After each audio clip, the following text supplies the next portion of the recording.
बाढ़ में डूब गया था बिहार और इसी वजह से युवाओं ने सोचा बदल दें नीतीश की सरकार। शायद इसी वजह से हम लोग रुझान में देख पा रहे हैं कि किस तरीके से नीतीश कुमार पिछड़ रहे हैं और तेजस्वी यादव की महागठबंधन पार्टी कितनी आगे जा रही है। परमवीर जी, क्या रुझान चल रहा है, किन सीटों पर आगे चल रही है, क्या लग रहा है नीतीश कुमार क्यों पिछड़ रहे हैं?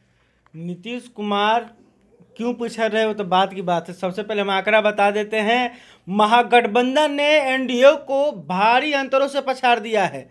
जहां तेजस्वी के नेतृत्व में महागठबंधन 114 सीटों पर आगे चल रही है, वहीं पर नीतीश कुमार का एनडीए मात्र 88 सीटों पर आगे चल रहा है। वहीं पर हनुमान आप समझ रहे हैं ना, नरेंद्र मोदी का हनुमान चिराग पासवान एक सीट पर बढ़त बनाए हुए हैं। जबकि हनुमान भी एक तरफ से बोल रहे हैं, लेकिन उन्होंने जो एनडीए के लिए किया है, जो नीतीश के लिए किया है, क्या अब भी हनुमान कहना जायज़ होगा उन्हें?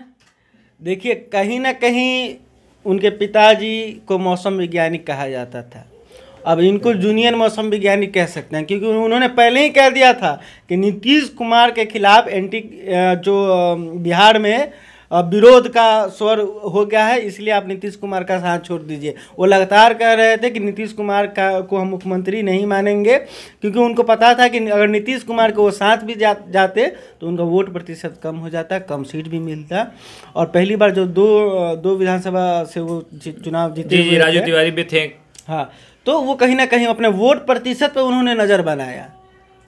तो कहीं ना कहीं चिराग का फैसला है वो सही है। उन्होंने नीतीश कुमार को डुबो दिया और उन्होंने कहा था कि हम बिहार के मुख्यमंत्री नीतीश कुमार को नहीं बनने देंगे, और उन्होंने कहीं ना वो अपने बात पे सही उतरते हुए दिख रहे हैं। आपको बता दें कि नीतीश कुमार की एनडीए 92 सीटों पर आगे चल रही है, वहीं पर तेजस्वी कुमार का महागठबंधन 115 सीटों पर बढ़त बनाए हुए हैं और चिराग पासवान 1 सीटों पर आगे चल रहे हैं। कटिहार में बात करें तो कटिहार में अभी किसी भी सीट का रुझान सामने नहीं आया है।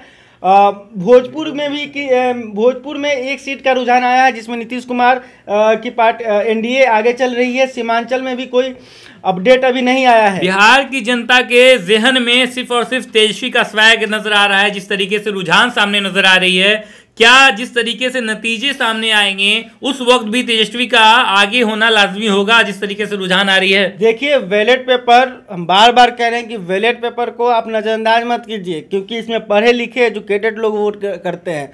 जब जो पढ़ा लिखा तबका कभी एनडीए के साथ रहा है, वो तबका भी अगर इस चुनाव में नाराज चल रहा है तो फिर आम जनता कितनी नाराज होगी, इसका अंदाजा आप नहीं लगा सकते हैं। बैलेट पेपर में जिन्होंने वोट दिया है उन्होंने नीतीश कुमार को नकार दिया है। रुझानों से साबित हो रहा है, क्या युवाओं भी बैलेट पेपर वाले कर्मचारियों के साथ होंगे, क्या तेजस्वी के साथ होंगे?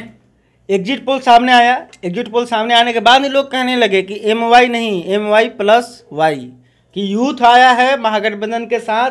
और अगर बात करें तो सिर्फ ये नीतीश कुमार की हार नहीं है, यह हार नरेंद्र मोदी की भी है। नरेंद्र मोदी जिस तरह से चुनावी प्रचार में लगे हुए थे, एक तेजस्वी यादव अकेले हेलीकॉप्टर से घूमते थे तो उनके पीछे 18 हेलीकॉप्टर घूमता था। एक के पीछे 18 घूमता था और लगभग पर डे 19 यात्राएं तेजस्वी यादव करते थे। हालांकि जिस तरीके से पटना में बाढ़ आई थी, शिक्षा खराब हो रही थी, याद होगा मुजफ्फरपुर कांड, याद होगा सब लोगों को, चिमकी बुखार होगी, शायद इन सबों का बदला जनता ने साफ तौर पर रुझानों में दिखा दिया है।